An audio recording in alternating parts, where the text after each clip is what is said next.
My name is Shawn Harrison. I'm 43 years old, and today's date is September 28th, 2015. We're in Sacramento, California, and my relationship to Janet is that she's my work partner. We're both founders and co-directors of Soilborn Farms, and she's one of my best friends. My name is Janet Whalen Zeller. I'm 57 years old. Today's date is September 28th, 2015. We're in Sacramento, California, and I'm with Shawn Harrison, who is my work partner and also my very good friend. Okay, Jay-Z. So we were thinking that would be fun to just sort of look back at how this all started when we first met. And what do you remember about the first day we got together? Well, the backstory, I mean, was really what I think most about when the first day we met. It was like what got me to that point. And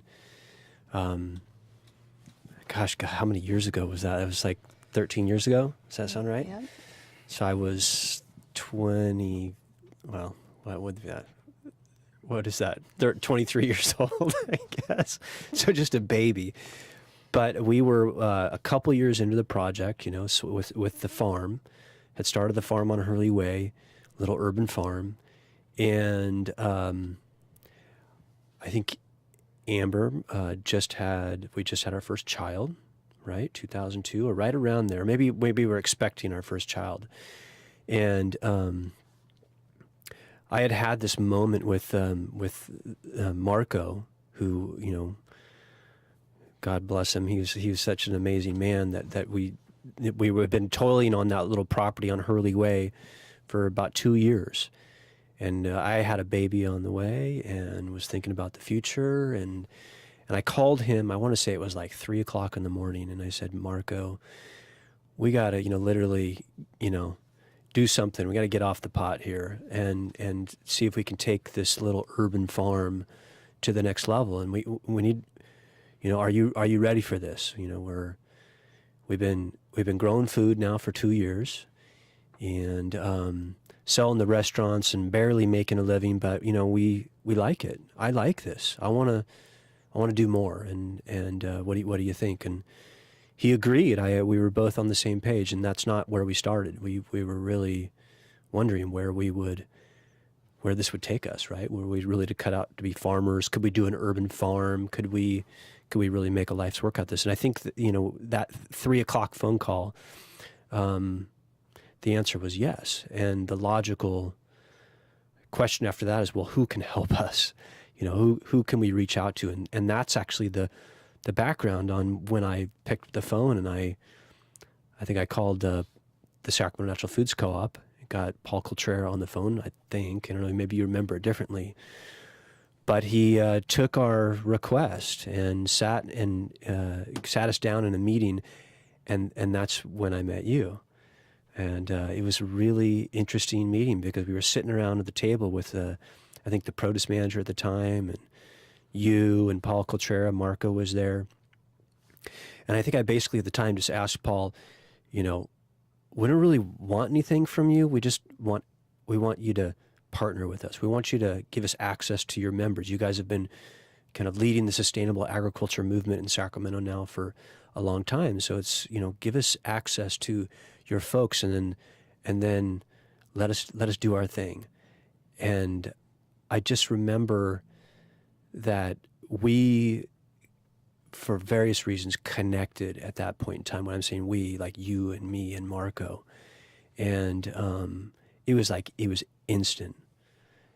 I think that's, obviously lots has happened since then, but there was just something in that room where, it was like an instant partnership. Well, yeah, I mean, should I ask you the same thing? Well, when I reflect on that day, and I would really agree with that instantaneous connection, which was quite, on one hand, so surprising, but on the other hand, it was so right.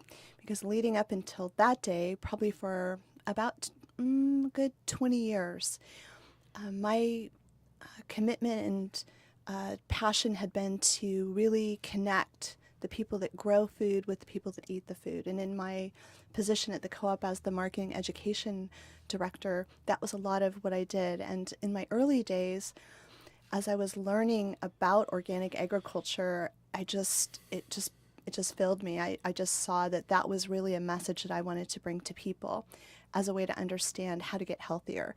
And I had done a lot of work with organic farmers in the area, and in fact, I think that you and Marco had contacted the co-op almost a year before, because one of the projects I was working on at the time was helping small farms become certified in order to sell organic produce when the laws had changed. And we were actually seeking the people that had been growing organic food in California at very high standards up until that point, but suddenly we're finding it difficult because they didn't have the money to go through all the red tape and get certified now that there were national standards in place.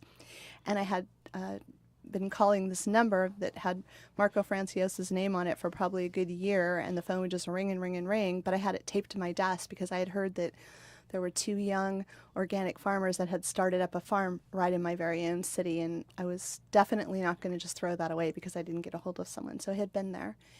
But right before that meeting, my father had become very, very sick and had passed away, and I was very close to him.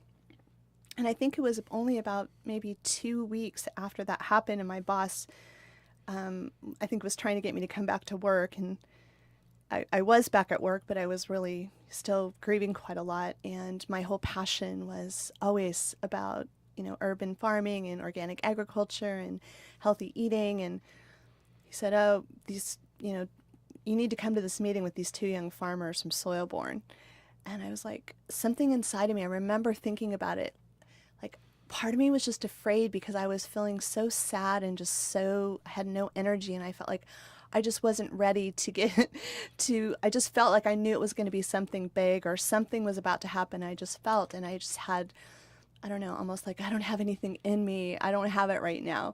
And he pretty much said, I said, "Why don't you go and you can report back?" And he's like, "You're going." And so I went to the meeting, and it was as if a vision that I had carried in my heart for so many years, because I always felt that it would be very beneficial in the urban environment, especially with the co-op, to have a farm where people could actually go and see their food growing. Because no matter how much education I had done and how many times I had talked to people about understanding how their food was grown and who grew it and why was that important, I noticed when I was able to take people out to a farm and they could walk on the land and see the food growing, it was like their own common sense, their instincts. They wanted to know more about, well, if this is how food's grown here, what about the food I'm getting? And what about the chicken I'm buying? And what about this? And it was just like, this is it. It's like, you can talk all you want, but if you can actually get people back to the farm, which we have all become so removed from, it would be a beautiful thing.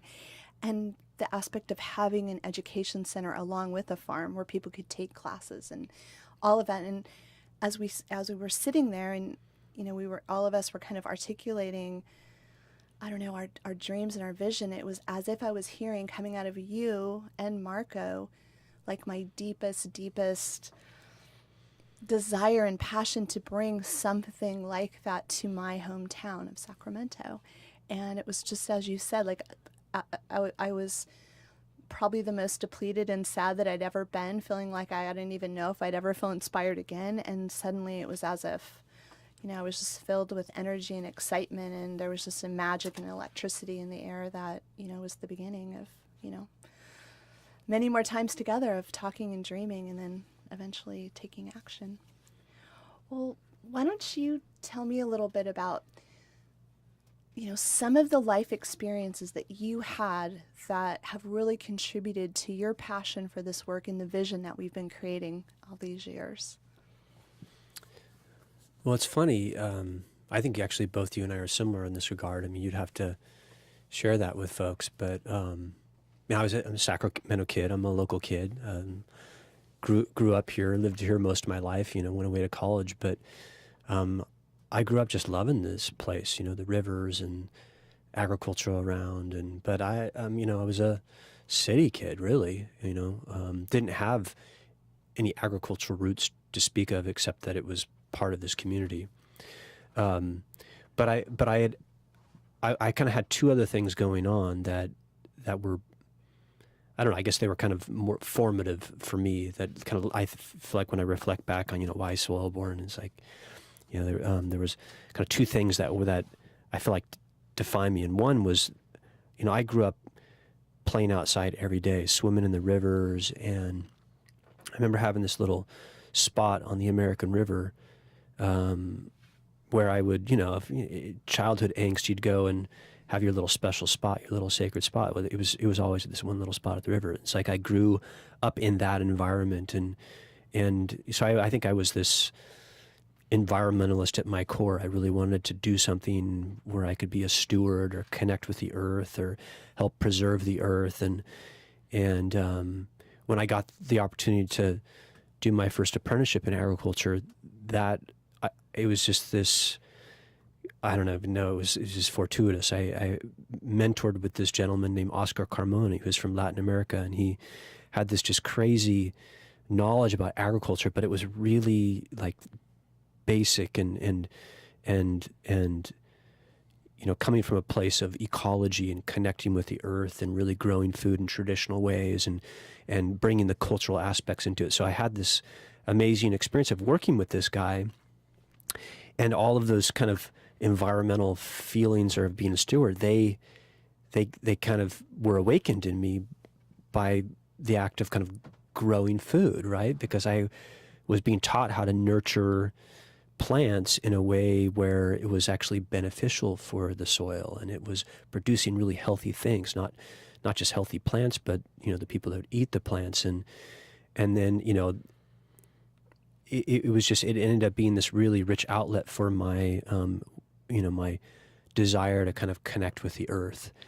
And then I also grew up as a really fairly sickly child. I had really chronic asthma and allergies, and I never let it define me, but it was definitely part of my world. And so, bringing those two things of like, okay, health and well-being, how can I invest in a project that actually improves health, but also is good for the earth? For whatever reason, it became agriculture, sustainable agriculture, in this case, urban agriculture. And, and then other things obviously happened that led us down this path. But like, those are the things that kind of led me into the work. And then a few other things happened that I think, that maybe surprised me down the road, where the health issues became more important. And, we had some really big, patterns in my family's life, right, around diabetes and heart disease and a lot of early mortality, where I started to really see, including some later health issues that I had when was in graduate school, where I realized, wow, this project is needed for actually more reasons than I originally thought. Like, so that whole health thing really elevated in its importance, and really, as we've became a cornerstone of why we even exist, which is to improve health.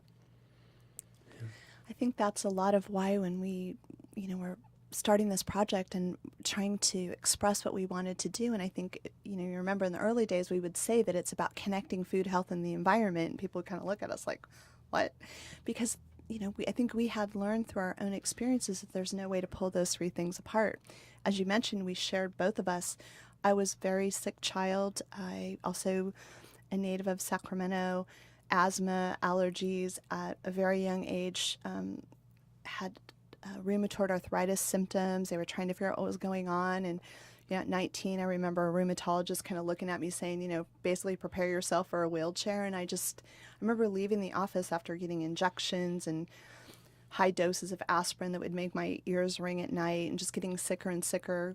Felt like I was 80 years old, couldn't dry my hair, had joints the size of golf balls. And I just remember one day just saying no. I had always been really interested in food and had been cooking for my family since I was a kid. I loved being in the kitchen.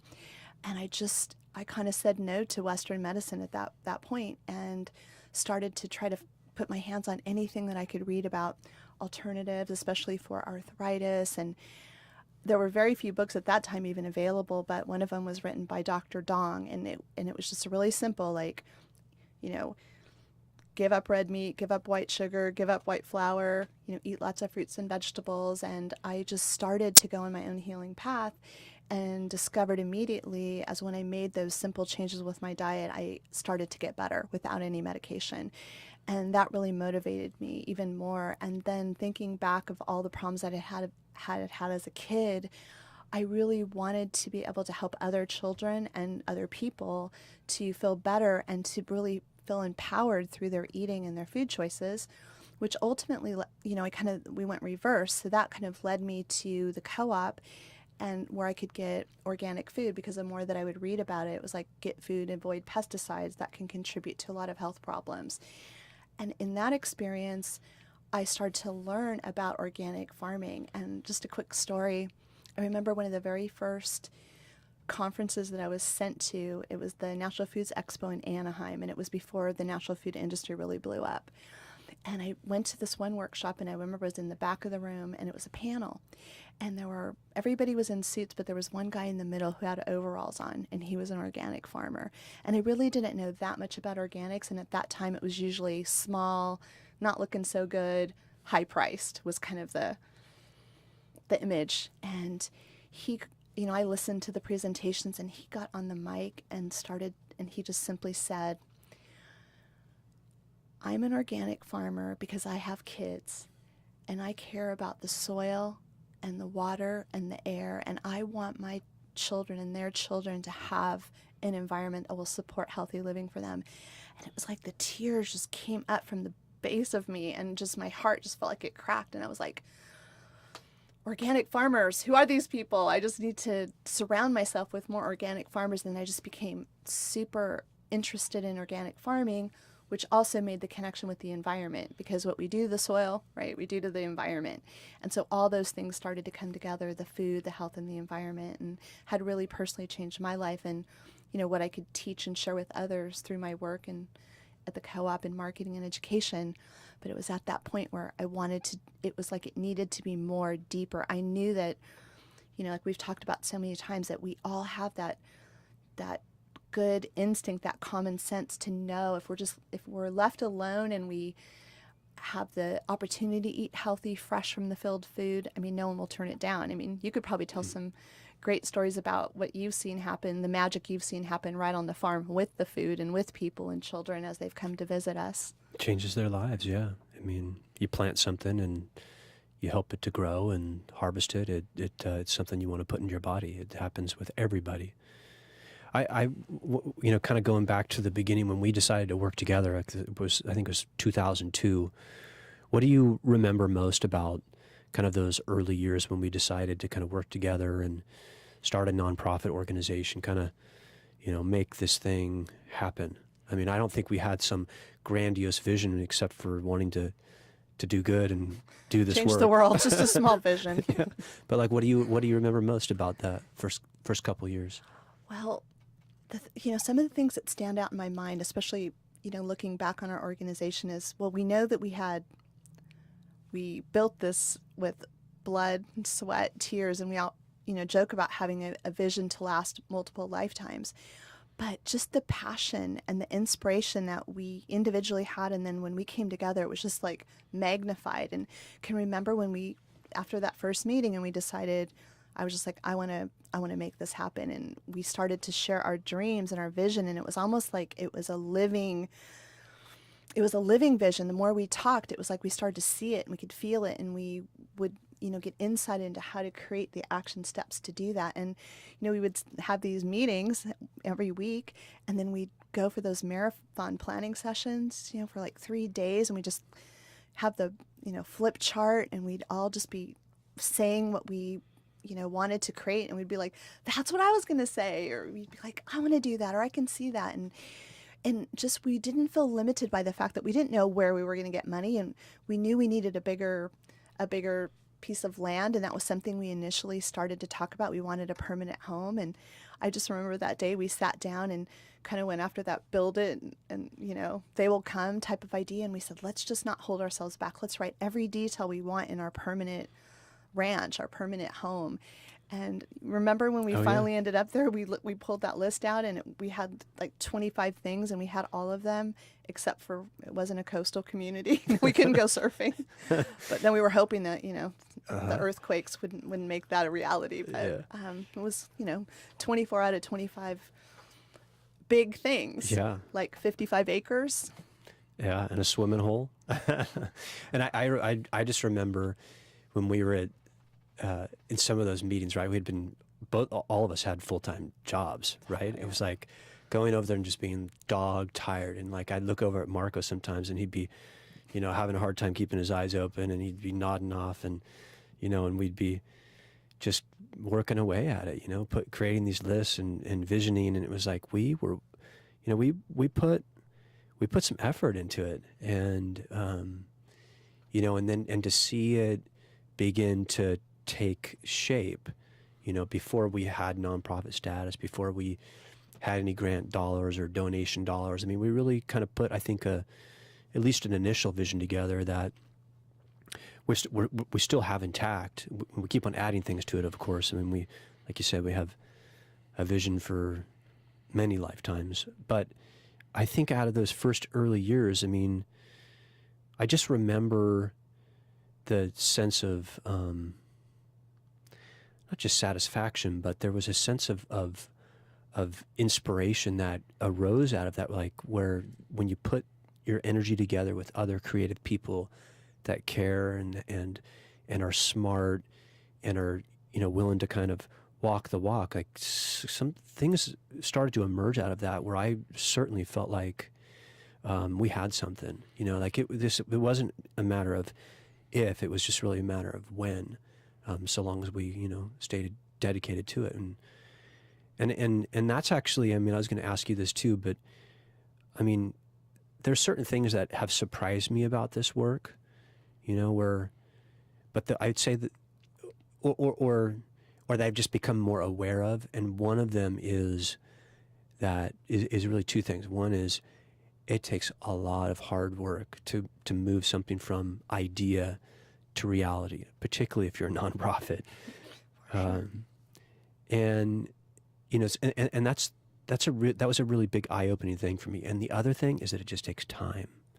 It takes a lot of time and patience and perseverance. I just, I was still a baby, I mean, I'm still young, but things don't happen, as quickly as you might think. And I that's been a really big eye-opening experience for me. And also, as we've gotten a little more experience, it's been actually one of my biggest pieces of advice for some of these other folks that have emerged in the food and agriculture, urban agriculture, and kind of world with us, is really sharing with them, like, hey, you got to roll your sleeves up, and you got to, 1 foot at a time. There'll be a couple steps backwards, but keep going at it. And that type of attitude that I feel like you and I have brought to this has manifested some crazy, amazing things in Sacramento. I mean, we just had a Farm to Fork festival, not like it's all us, but I mean, we certainly are part of what's happening here in Sacramento. There were 50,000 people that came out to Capitol Mall in Sacramento this past weekend. 50,000 people to come and learn about healthy food and where your food comes from and celebrating our agricultural heritage. That is not where we were at 15 years ago. I mean, it's an amazing thing to see the transformation. I know, I was thinking the same thing, and we talk about that a lot when we started. We really wanted to be a shining example for other cities. It's like we really wanted to do it for our hometown, but we wanted to be a place where other people, other projects, other dreamers and visioners could come and get inspiration and, go back to their community or their neighborhoods and do what they wanted to do, but could learn from us and that we could support that happening. And just same week, or just this last week, Alice Waters has always, inspired me and been a mentor. And, many years before Farm to Fork in Sacramento wasn't even didn't even seem like a reality. And I would go down to Berkeley and visit the edible schoolyard and, want to come back to Sacramento and make a difference and get school gardens going, things that now we're able to work on together. But, and I remember just, hearing Alice in Sacramento talking about what has happened in Sacramento. And it's just really amazing. And just that aspect that you said about patience and perseverance, because we used to laugh about, we still do. I mean, patience was something that for both of us, being visionaries and wanting things to happen now was, very, we got a lot of practice and we still are getting it, right? A lot. And just having an appreciation for that, I have that little mantra up on by my desk now that says step by step, little by little, it happens. I don't think when we started this project that I had that ability to accept things are step by step, and now I really have. And I think, the one word that always came up and still did, even at that time, because as you mentioned, we both had to keep our day jobs, and then we were like working, at other times to try to create this project. And, for many years I maintained both while we grew the organization to the point where I could also, be there full time. There was just a quality of magic, because many people thought it was crazy, and they would say like, something's got to give. You're in school, you already have a huge job, management job, you're taking care of your parents, you've got to give something up. And they would, point to the nonprofit project, and despite however rational it might seem, there was something about what we were doing that I could not let it go. And I'm, so glad that I didn't. But it was that same thing about there was a magic, there was a rightness. And, speaking of a surprising, aspect of this, which we've really utilized a lot, and I like to try to share with people too, is this idea of intention. Like, we haven't let ourselves, we might not know how we're going to raise the money, but if we know we want to do a project or we want to contribute, we've talked a lot of times about how love is really at the root of this project, and we share the value of a commitment to wanting to make a difference, to be of service. Like, that's so important to both of us, and that's why we do that's some of the reasons why we do what we do, right? It's just where we are willing to take that risk, get clear of what our intention is, what do we need or what do we want to accomplish, and then to just put it out and do the work behind it. Like you're saying, we do the work, but we also have been able to bring a large amount of faith to the work. And I think that that's perhaps something that resonates with the people that have stepped up to support us from day one, whether it was the volunteer or, our first funder, is that I think they sense that we are coming from a deep place in the work that we're doing, and they want to be a part of it. And they see that we're accomplishing, what we say. And I think we're both really committed to that too, right? I mean, that's one thing I love. We've decided to do this co-leadership, which is a bit unusual, and we like to think progressive. We had to bring a few of our board members along and like why we wanted to do it. But I think for me, having you as a work partner, just the level of integrity that you have, it just matches with what I have, and that's very powerful. I always feel proud, and I know that like you've got the best interests of the project in your heart and in your mind when you're out there in the world, and God knows, being able to have someone like we were able to share with each other, when the going gets tough, and we've most times like we've watched that balance, right?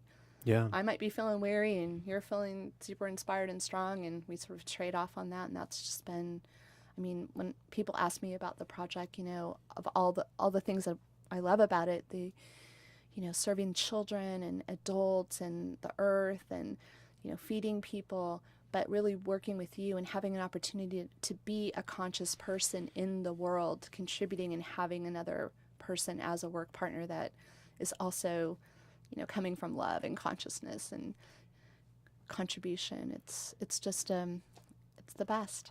When Marco decided to go farm in Oregon, which we're all on the same page with that and encouraged him to do that. And then you and I kind of started thinking about and envisioning what a co-leadership model would look like. I really think it's one of the best decisions that we ever made. I mean, it was a natural decision. It wasn't a decision that I think that we had to, necessarily dream up. It seemed very logical, but logical in reality, it's, co-leadership is a difficult, thing to do. And I feel the thing that I'm so, you know, I guess pleased about, but I feel so grateful for is that we've have a level of trust and respect for one another that have allowed us to kind of navigate what would be some of the, I think, some really challenging decisions and really big workload and so I think there's so much that I've learned through that process and learned from you, and it's really been a nice complementary partnership. I mean, you bring a wealth of business knowledge and integrity and communication skills, and that's just more on the tangible skill sets, marketing, but then on the personal level, about I've always asked the universe for mentors and teachers and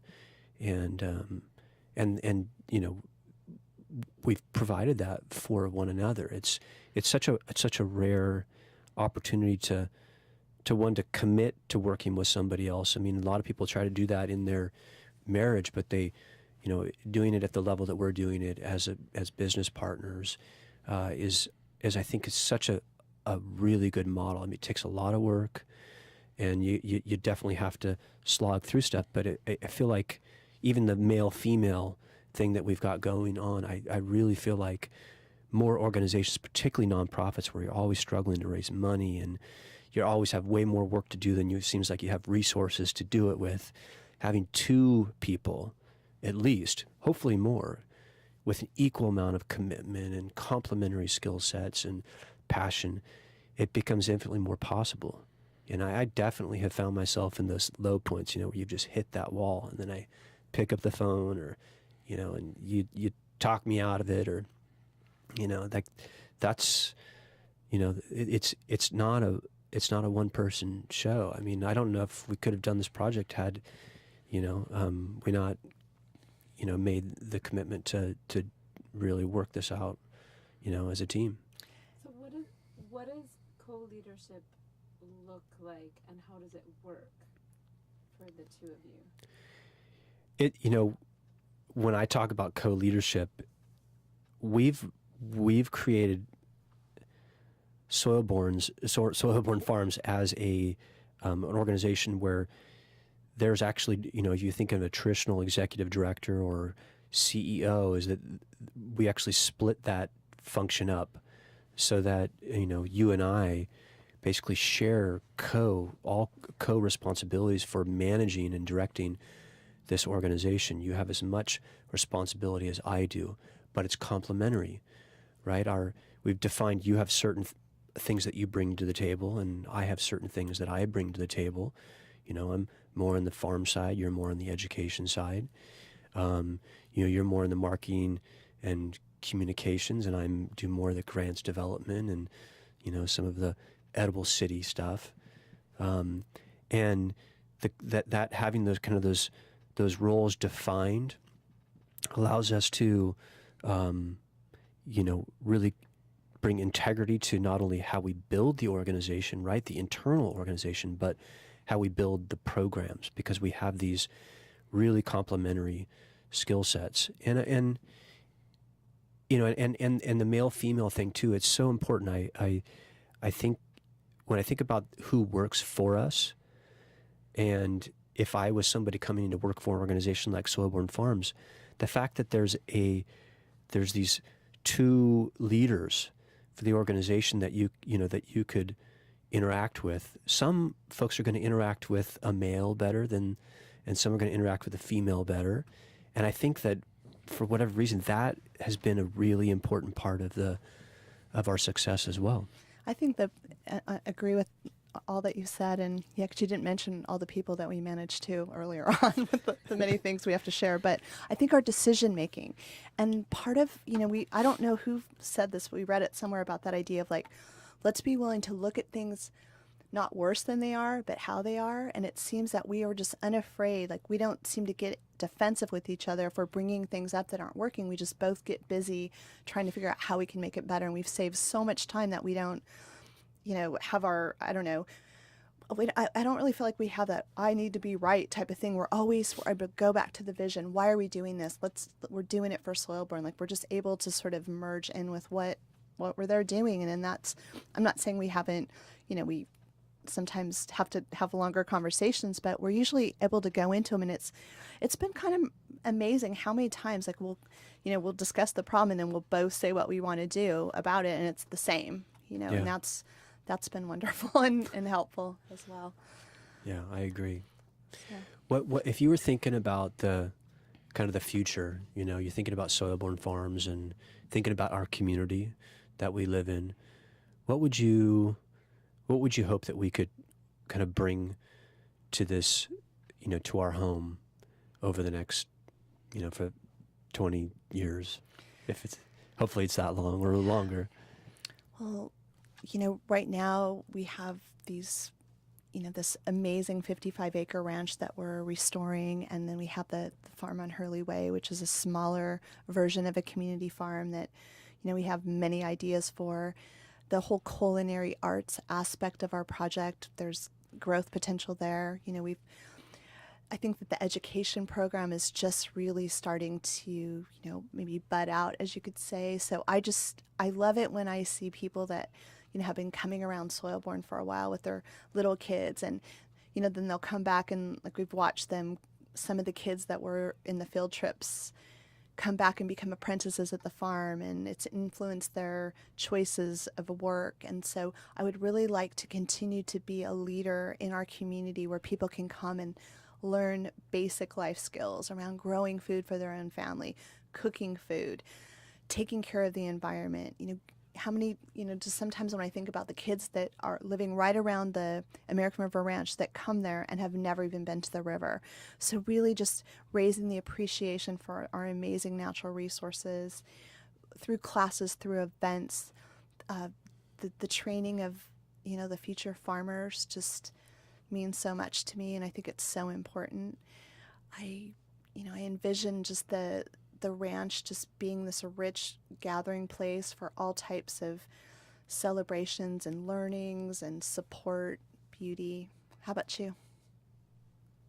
It's all of that. And I would also say that we would serve not only as an inspiration, but kind of the capacity builder, the teacher, the facilitator to get, what I hear me talking about all the time, this idea of an edible city. I want to see the city being this really dynamic, having a really dynamic role with respect to growing food, whether it's at the home garden level, the planter bucks on the front porch if you live in an apartment, the school garden, the community garden, the small urban farms, having this really rich, urban agriculture and education kind of landscape that everybody can engage with, right? That really creates that long-term health and well-being. It really kind of transforms the urban environment from a place which I feel right now largely creates disease and actually transforms it into a built environment that creates health and well-being. I just think that the garden and the kitchen it's the place to do it. It's like we've talked before about the idea that in our hometown, we're just not going to accept that 1 out of 4 children are going to bed hungry, because we know that this urban environment can feed everyone that lives here. And I know that, healthy food access for all is something that we definitely put the exclamation point behind. I agree with that. And when the city can work together with our farmers in the rural countryside and create like one big regional food economy, not only does that create sustainability for our region here, but it gives an example to the folks around the country and world of how they might do it as well. And that, to me, is really exciting. So I would say high five to that, Yeah, partner. I agree.